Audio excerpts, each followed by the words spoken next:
Joining us in the trenches with Dave Lapham, brought to you by First Star Logistics, is the recipient of a game ball from the Buffalo Bills victory. Tight end coach, James Casey. Man, did his group step up. 10 catches, 13 targets. They caught 10 of them for 101 yards and 2 touchdown passes. Joe Burrow threw 2. Both worked to the tight ends. Unbelievable effort. Irv Smith Jr. catches 1. Drew Sample catches 1. Big plays in this football game. And James Casey was the guiding light. He does an unbelievable job coaching the tight end group. And of course, everybody's like, got to trade for a tight end before the trade deadline. Got to improve that position group. James Casey just said, okay, guys, let's keep our nose to the grindstone. Let's cover every single detail. Let's be ready. We want to make no mistakes. No assignment error is acceptable in any football game at the tight end position. Do not sleep on the Bengals tight ends. They proved why against the Buffalo Bills.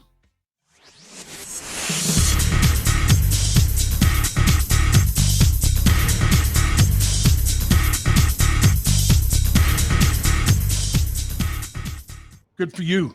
Joining in the trenches. Smart move, because our special guest today, tight end coach James Casey with the Cincinnati Bengals, played the position himself, now coaching the position in the National Football League.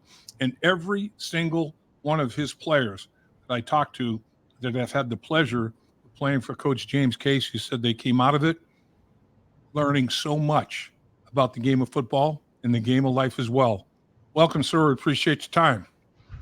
Thank you, Dave, and thanks for having me on. And always trying to get some love for these tight ends. They kind of do a lot of the dirty work, so for them to get some shine is awesome.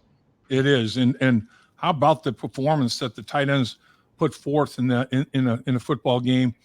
A must win. You want to play well against the better teams in the AFC, and you couldn't have asked for more out of your position group against Buffalo.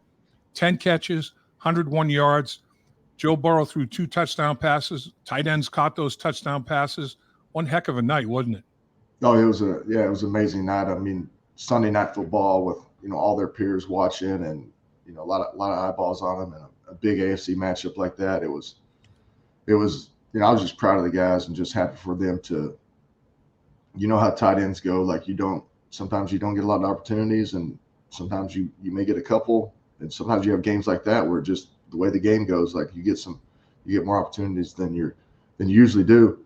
And just like I've been talking about all year to these guys about, we've been doing some good things, a lot of stuff that doesn't get noticed in the run game and pass protection and route stuff, where sometimes our job is to get covered. We're trying to grab the safety so we can get Jamar and T and TB and open, but just always be ready for your opportunities, because you never know where they're going to come. And that's what kind of hamstring us a little bit early in the season, as we had a couple of chances here and there, and we could, I'm sure the guys wish they could have had some of those plays back. And that's how it goes in football, though. Sometimes it doesn't work out, but they do things the right way, and then you have games like that where it just so happens everything comes together and you get those opportunities. And now they've raised their standard up a little bit.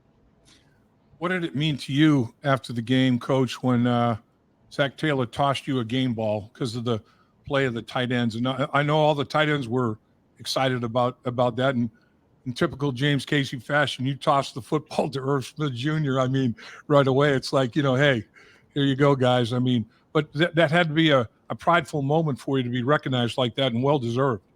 Yeah, it means everything coming from the head coach. But it did give me the heebie-jeebies a little bit as a tight end coach. Like I want to, it's not about me at all. Then I'll try to stay out of the way a lot of times and just make sure we're focused on my tight ends and they're doing their job. And because Zach and Brian and some of the other positions, they got a lot more stuff going on, even though we got to know a whole bunch of stuff. But we're also, just the nature of our position is being unselfish, being team players, and then when he gave me the ball, it means a lot. But it's not like I did much. Like they're the players are out there, the ones doing it. So I should have got Irv's attention first, but I just had to get it in my hands as quick as possible, because they're the ones that are making all the plays. I'm just trying to help them as much as I can. You're right, though. The tight end position, I mean, relied on to run block at the end of the line of scrimmage, pass protection. They're involved in let's pick up and blocking defensive ends a lot of times, and everything that goes along with that. And then making sure that they're doing what they're supposed to do from a route running standpoint in the passing game. I mean, that is a lot of responsibility. That's a plethora of assignments. And that's one thing that all your players talk about with you, coach, is that, man, you are just, the attention to detail is extraordinary, and they go into every football game knowing exactly what they're supposed to do, how they're supposed to do it, when they're supposed to do it. And, mistakes, they're not tolerable. I mean, you just don't make mistakes. You do a great job with your guys that way. I appreciate, it's, I appreciate you saying all those things. And it is, I'm biased, of course, because all I do is watch tight ends all the time, coach tight ends, and I'm constantly just thinking about tight ends. I played tight end, so I'm biased, but I think, tight ends are some of the, like as far as just human beings, like the great tight ends that can block and stuff, they're some of like the upper echelon type of people, because you got to be unselfish. You got to be really, really smart to know all the things they got to know. You got to be really tough, because we're overmatched in everything we do. Whether we're blocking, Myles Garrett or TJ Watt, like they're bigger than us. They get paid millions of dollars. And, we, some tight ends get paid millions and millions, but some tight ends don't. And they still got to match up just as if they were an offensive tackle that's getting paid millions to block those guys. And we got to do the same thing, but we're just tight ends doing it. So, nobody really ever cares or pays attention to it, but it's important. And same thing in pass protection, blocking. We're matched up on defensive ends, not all the time, but sometimes the pass protections, we're one-on-one with, they're a freakazoid, defensive end like Von Miller or something like that. And we got to block him just as if the tackle was. And then we got to run routes like a receiver, even though we weigh 40, 50 pounds more and we're not as fast, but it's supposed to look just like that. And if it doesn't look like that, we got to get better at it. And it's like we're disadvantaged in everything, but so we got to rely on, like you taught, like what I try to just ingrain in my guys, we got to rely on details, technique, mindset, attitude, your effort, your finish, all the little bitty things got to be perfect for us to be successful, because we get put in tough spots sometimes. And a lot of times if you're not showing up as a tight end, it means you're probably doing a pretty damn good job. It means you're probably doing a good job against defensive end. He's not in the backfield. You're not getting edged or beat inside. And so if you're just kind of going through the game, and a lot of stuff that we do, it doesn't get shown up because most people are just watching the football, during the game, or if you watch on TV, you just watch where the football goes. You don't really see what the guys that are blocking do. You don't really see the guys that are running off on certain routes. And so you got to be unselfish, and they are. And we, I appreciate the heck out of getting some, showing some love for the guys this week. And then, but it's still, it's still back to the basics. A lot of our stuff we do is blocking, and then capitalizing when we get those opportunities. Drew Sample, I think, is a great example. I can picture him in my mind, straining and giving everything he has, blocking an edge rush defensive end like you described, and Joe Burrow throwing a touchdown pass because he was able to get that done. Just fighting every inch of the way, giving ground grudgingly, as the old saying goes, and just working. And then, he's rewarded with a touchdown. And take us through what that call, the timing of that call was outstanding, and what Drew had to do and how he executed it so well to pick up that touchdown that he did. No, I mean, it was really a great, obviously great call by Zach and Brian, and unbelievable job by Burrow to see him. But, Drew's a really smart guy, and he does a lot of different things for us that kind of go unrecognized. But, you see him in the backfield some and doing some pass protection stuff, which is, as an offensive lineman, like there's a lot of stuff going on in pass protection that, most people don't understand about the different fronts, and these NFL blitz packages can get really complex. So he's smart enough to understand that stuff and to get the job done as a blocker. So it gives you freedom as, within our coaching staff to kind of put him in different spots. It makes it tough for the defense to kind of know, is he playing tight end? Is he in the backfield? But within that one particular play, we were, anytime you get in that red zone type area, you're expecting they could be bringing pressure or even zero pressure. So you want to make sure you got to protect it first. But they ended up playing 2-man, and so they had 2 deep safeties, and Drew's trying to help the offensive line a little bit, like you're always trying to help as you get out, and the guy that was covering Drew just added on to the blitz. Right. And an unbelievable job by Burrow to see that and just dumped it to him. So there's, as you saw, there's nobody on him. And then really most proud of him, breaking the tackle to get in the end zone, because that's something, that's things that, we talk about all the time as a coaching staff, and we work on in practice and individually. So for him to be able to kind of, attack that one guy and kind of sidestep and make Rap miss like that, it's much better to score a touchdown right there even than being in first and goal from the 4 or 5. So for him to score was huge. It was. That was so well executed and so well done, and big play. I mean, massive play. What about Irv Smith Jr.? I mean, he had the unfortunate fumble, and it wasn't due to lack of effort. It was due to trying to do too much. I mean, he's trying to strain and try to get as much as he can, and just lesson learned. Don't expose the ball like that, and if you can avoid doing something like that, and ball security is a big deal. Okay, mistakes happen. The fans, I mean, they want to put him 6 feet under. They want to bury the guy, with one mistake, and Joe goes right back to him. I mean, goes to him to set up his touchdown. Then the route he ran on that touchdown reception. I mean, this dude's got talent now. I mean, big time talent. Made a great catch, great effort on that football. Take us through that sequence and that series of plays that, as you remember, with Irv Smith Jr. Yeah, Irv's been doing a great job. It's hard to pick up the whole offense.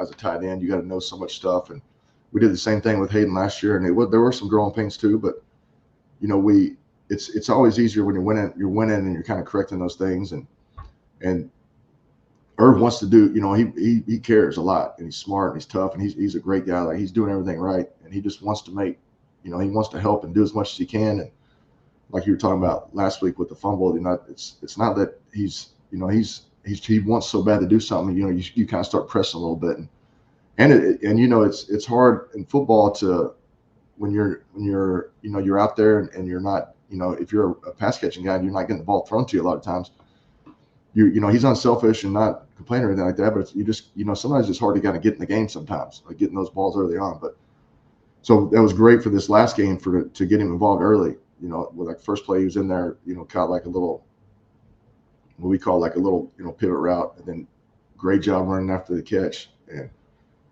then the touchdown play was great to see, because it's like things that experienced veteran route running guys can do, and younger players sometimes don't do as much, and things that we talk about a lot, like to be able to break. The guy had outside leverage on that corner route, and he broke his leverage and gained a little something at the top, but then he stayed vertical to open his hips up instead of just breaking his leverage and running out of it, which a lot of guys do. So he broke his leverage and then pushed vertical to flip his hips, and then quick enough to separate and track the ball in the corner like that, and get, make sure he's in bounds. I was just so happy for him, because he cares. He's worked really hard. He wants to win. He does everything right. And yeah, we've been taking a little heat as tight ends. And I was talking to my wife about, like, I knew they were going to play well that game. Like, I told her before the game, throughout like Wednesday, Thursday, I was like, the tight ends are going to ball out this game, because they care. They know that, they haven't made a couple plays here and there that we wish we should have, and they know they should have made the plays. So they're the type of guys that, they're not feeling sorry for themselves, or they're not complaining about stuff. They're saying, we're going to fix it. And I could just tell throughout the week, like with how they were, that like they were. I didn't know we were going to get that many chances in the past game, but I knew they were going to play great during this game.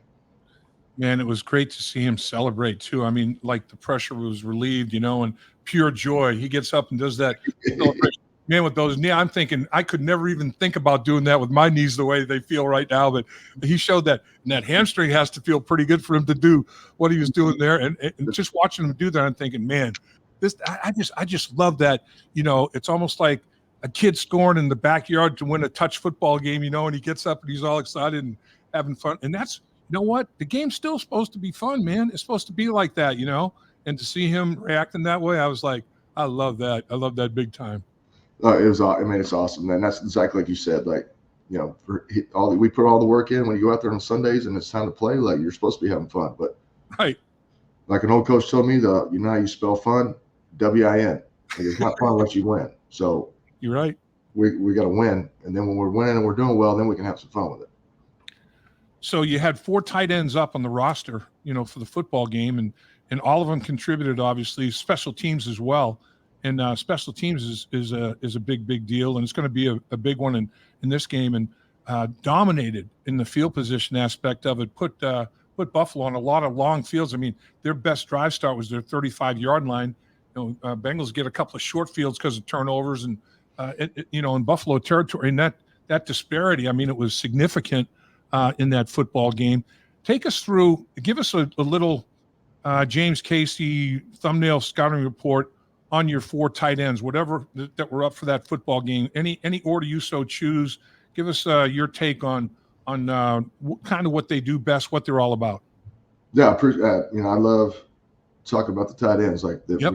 I get to talk to the guys all the time, but don't ever get to talk to the outside world much. But right, they're all great people. Number one, great people. They're all really. I mean, I think people would be amazed but they would be impressed with how intelligent these guys are, with the amount of stuff that they got to know, and their work ethic. Like, it's the NFL sometimes gets a bad rap with some of the certain guys that the media and stuff focuses on, and as opposed to like some of the everyday guys that are putting all that work in. They're smart and tough, and they're versatile guys. But starting with Irv, he's a little bit undersized, but he's quick. He's athletic. He's a good runner guy. He can run after the catch when he I'm expecting even more of that the rest of the year. And he's a tough blocker. He's limited with his size, and you don't have the long arms. Sometimes the longer guys can kind of get separation from you, but he dang sure is going to put his face in there and go after people as a blocker, which is, as simple as that is, it's rare for tight ends to go after people. And he's a versatile guy. He can catch passes and he can also block.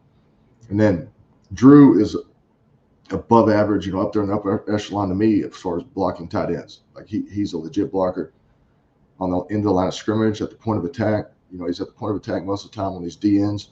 He can pass protect really well. He's really, really, really intelligent, super intelligent. He can get in the backfield and do some running back stuff. He's played special teams, quite a bit.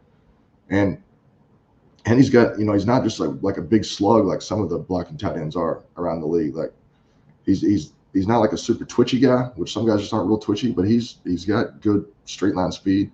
Mm-hmm. And, I think the more and more opportunities he gets in the pass game, I think the more he'll be able to show that he can do.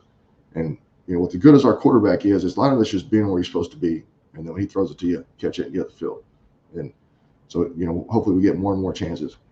And then Mitchell Wilcox he's year 4 here. And so this is my 4th year with him. Drew, I've been with 5 years, and Mitchell is just like a well-rounded player. I mean, he plays special teams. He can block. He's really, really tough. I mean, up there more so than most people, like really tough. And that, I consider myself a really, really tough guy. So I don't just throw out tough like very often. Like he's a tough guy. He'll go after defenders. You'll see him a lot of times after plays where he'll be kind of getting a little extra in. Yeah. But he's smart enough to know to stay away from personal fouls. But he's not the type of guy like some tight ends where they just go out there and they just get in the way and then they let go and they kind of watch. Like, he ain't watching. He's going after guys. He's like, I tell him all the time, we don't have any friends out there. This is football. We're not slapping guys on the butt. We're not high-fiving guys. Like, they're not your friends. We're trying to attack these guys. We're trying to punish them. We're trying to embarrass these guys. And he takes that mindset to heart in the way he plays. And he's a good pass catcher too if he when he gets opportunities. And he just does his job. He's a solid player. Glad we got him. You need depth at tight end too, because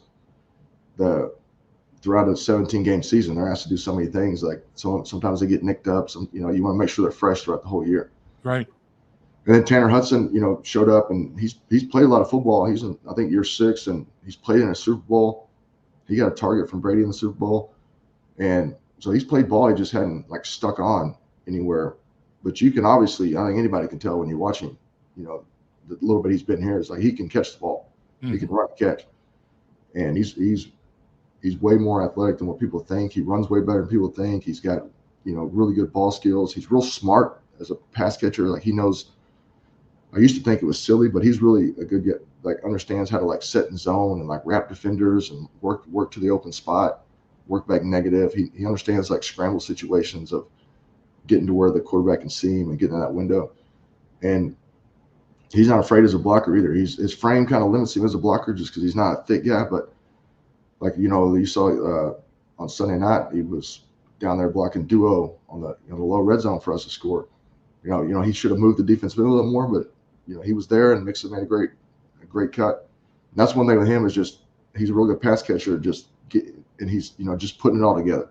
And I'm thinking right now, hopefully this is the time where he puts everything together and he understands that, you're a great pass catcher, but sometimes you got to run routes to get covered. Like sometimes it's your job to make sure the safety doesn't make the play on a ball that we're throwing to Jamar or TB. And sometimes you just need to be at your landmark. You might could get open if you work to move on him, but then you may run underneath somebody else's route. So sometimes you just got to sit there. And then as a blocker, just understand that we can't just be 100% passer in the game. Like you have to be able to block. And he doesn't shy away from it. It's just, perfecting that technique and being consistent with his technique. And, he's got, I'm excited to see him get hopefully more and more opportunities because he's a good player. And then the last one is Zach, who's on the practice squad, Zach Gentry. He's played a lot of ball for Pittsburgh in the last couple of years, and he's in year 5, great person, like super tall, like big dude, can block, I'm like, you probably can tell I'm like fired about my room this year, and I'm excited they finally got some love because I've got 5 veteran guys that all love football. They're all smart. They all care. So we have a great room of guys that it's all about ball. And we also can just talk about life and like know that I'm around like great people. Yeah, it's always a sign when players during their own time go to their coach's office to watch extra tape because they want to be around that coach. That's when you got it going, man. The trust between player and coach is just coach and player is just that's solid gold, and that's what you have with your guys. Your guys love to be around you, and it's phenomenal to see. Tanner, go ahead. That is, that those guys are like that, where they want to work extra and do it. And also like a great sign to me is, instead of me talking all the time, which I am, I'm trying to help them as much as I can. Like I'm rooting for them more than anybody out there, and I want to give them tools and try to help them throughout the week. But also they talk amongst each other all the time too. Like when they're out there on a play or something, they'll come back and they'll ask each other about what they saw or what they think about, ideas and stuff. And to me, that's a great sign, is when they're thinking about stuff on their own. Instead of just me telling them all the time, they're thinking about it as they watch the film at home. Like they're thinking about how certain defensive ends play. They're thinking about, how certain guys cover. And that's when you can take it to the next step, is when they're doing it all on their own. And you're just, I look at it, we're working together. It's not me dictating anything. We're working together to make sure we're all doing everything we can to be successful when we go out there on Sunday. You feel like when you were talking about Tanner having a great feel for, when to sit and how to find soft spots in coverage and seams and all that sort of thing. Do you think having played the quarterback position is part of that mindset of his? I think it is. I think that does matter. And like I mentioned before, like when I first started coaching or when I was playing, I would hear people say he like a scouting kind of thing, like he does a good job of settling in zones. And I always be like, well, I mean, how hard is that? Just like if they're not, if the players are not there, just sit right here in a certain spot. Like, and as a player, it just seemed like it was kind of second nature for me sometimes to like just find that spot. Right. But I was a quarterback as well, so I think that does, you kind of understand like coverages and the angles of certain guys, because football is all about, space, angles, and timing on everything. So it's all about what kind of space do we have, what kind of angle do we need to create or do we have, and then what does the timing need to be like to be able to make that thing happen. And so the quarterback aspect, I think, does have a lot to do with it, and just understanding coverages, like being able to identify man zone, single high, two high, and so you can kind of know how to have a plan of attack before the ball snapped. Like I talk a lot about that with those guys in the pass game for sure. It's like, don't just run. Like certain routes you just need to run, but don't be out there just thinking I'm just running. Like you may have a seam route. You're running, but see what the coverage is and see how you need to run to get there. Maybe you need to spray your release to get the guy moving. Maybe you need to take you just need to go there right now. Like that way, when it's man or when you're getting matched, you kind of already have a plan of how to stem the defender and set him up and get him flipped, and then always making him think it's something else. So they can't just, grab a hold of you all the time. Offensively, in the last 2 games, San Francisco 49ers, damn good football team. They could be in the Super Bowl for the NFC. I mean, who knows? And then the Buffalo Bills, we know they're a perennial playoff team. It's turned into a rivalry as such for the Cincinnati Bengals. Offensively, against the 49ers, no penalties. in the offensive side of things in that football game. One bogus penalty in the entire game. They called DJ Reader for tackling a quarterback, and they call him for a 15-yard penalty on a sack, which was mind-boggling to me. It should have been a 0 penalty game. And then in this football game against Buffalo, no giveaways. So you go no penalties against San Francisco, no self-destruction whatsoever, and I think just 1 turnover. And then in this football game, no giveaways whatsoever. And you're going to win a lot of football games playing like that against that high-level, high-caliber team, aren't you? Absolutely. But like Zach talks about a lot, and it's like our slogan is like, it's about us. Like we know we're preparing for the defense, but if we just do our job, we feel like we're talented enough. We got the right type of guys that are motivated, that are competitive. Like we're going to make plays. Number one, our quarterback is a stud. So, and he's such a good player that if we're just doing our job, we'll be in probably a good spot. And I know in my room, I talk about it a lot about not beating yourself. And I show clips of around the league of tight ends.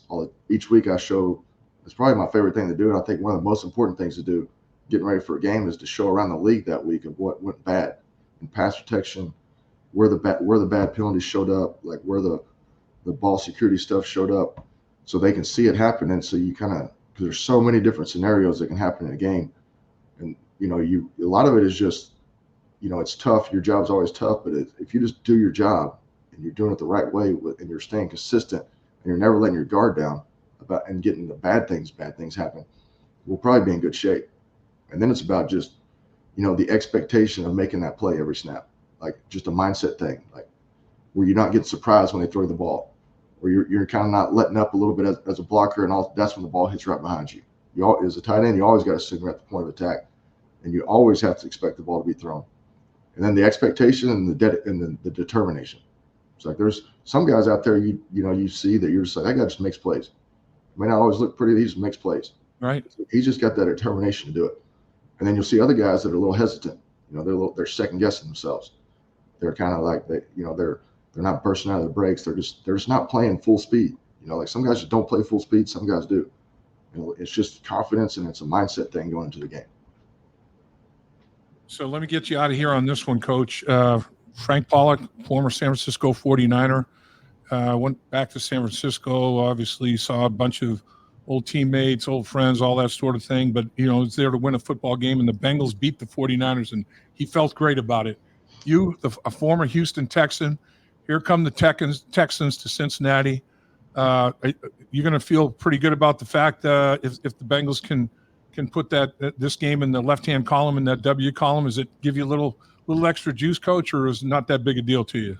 No, it does. It does, because they're the team that drafted me. I played there 4 years. I think the only one player left is John Weeks, their snapper, that I played with. But also, with D'Amico Ryans, I played with D'Amico in Houston for multiple years, and I played with D'Amico in Philadelphia for 2 years. I think I played with D'Amico 5 years, so I know D'Amico well, and great guys. But this is about football; it's about winning, and it's also, I remember we played here in Cincinnati when I was in Houston. That's like the first time that the Texans ever clinched a playoff berth was here in this stadium.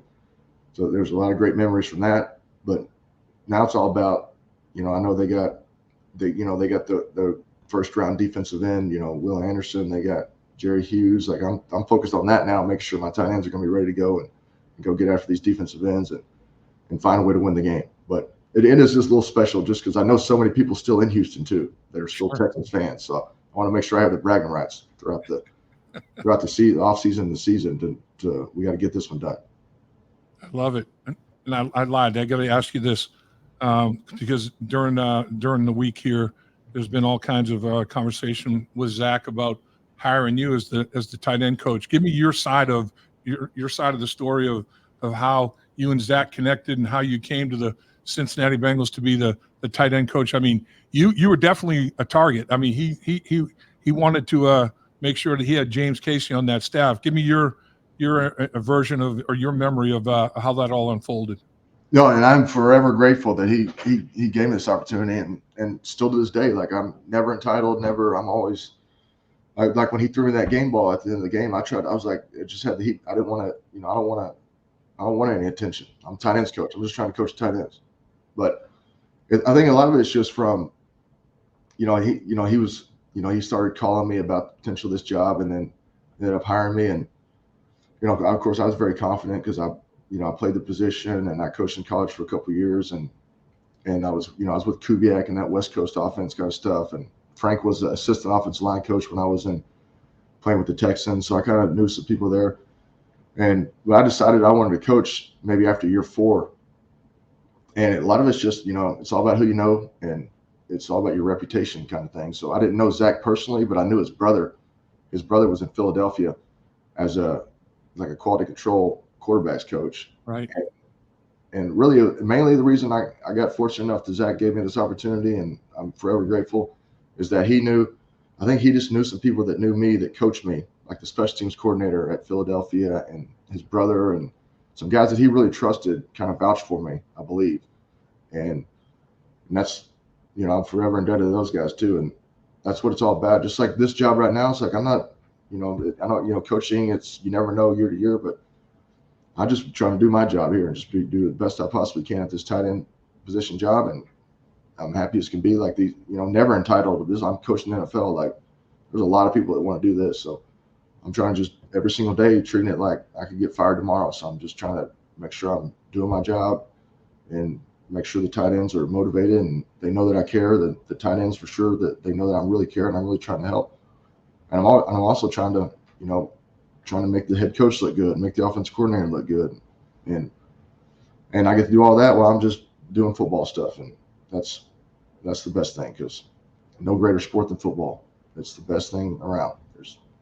Everybody's got to work together and got to be tough guys, and it's a beacon of hope for society, football. Well, I agree 100,000% with everything you just said, and there's only 32 of the jobs that you have. There's only 32 of them in the world, and you've got one of them, and it's well earned and well deserved. And Zach is just so happy and thrilled that he's got you as his tight end coach for sure, and so are the tight ends that have benefited by your expertise as a coach. And Cincinnati's very fortunate, sir. Congratulations on a big day from your tight end position. They certainly they work hard to get everything that comes their way. There's no question about it. And appreciate you carving time. I know it's a busy time of the week, and thanks for giving some to us, Coach Casey. Thank you, Dave, and thanks for shining a little light on the tight ends. We're gonna keep it going. I hear that. I'll tell you, in my mind, it's great athlete because they have to block like a lineman, catch like a receiver. I mean, it's that hybrid stuff you have to do at that tight end position.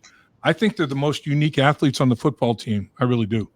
They're unique, just individuals too. Unique people. Like you got to be you got to be unselfish, smart, tough, like versatile. Like, so, I think if I was a company and I was a CEO of a company and I was looking for people to hire, one of the first people I consider would be, elite tight ends that can also block, because you kind of already know a lot about that person. If he can block and he knows everything, he's probably a certain type of person that's going to find a way to be successful. And you just described yourself, sir. Appreciate your time. Thank you. You're the man. Thank you. Thank you. Take care. Dave Lapham here. That was awesome. And every day, I am grateful for my experience to have played professional football. As a player, I realized self-motivation, leadership, and appreciating your teammates are key. At First Star Logistics, you can use those same attributes to create the life you want for you and your family. Build your future by working hard like I did. You'll see results both on and off the field. Call First Star Logistics today and be part of our winning team. Opportunity knocking.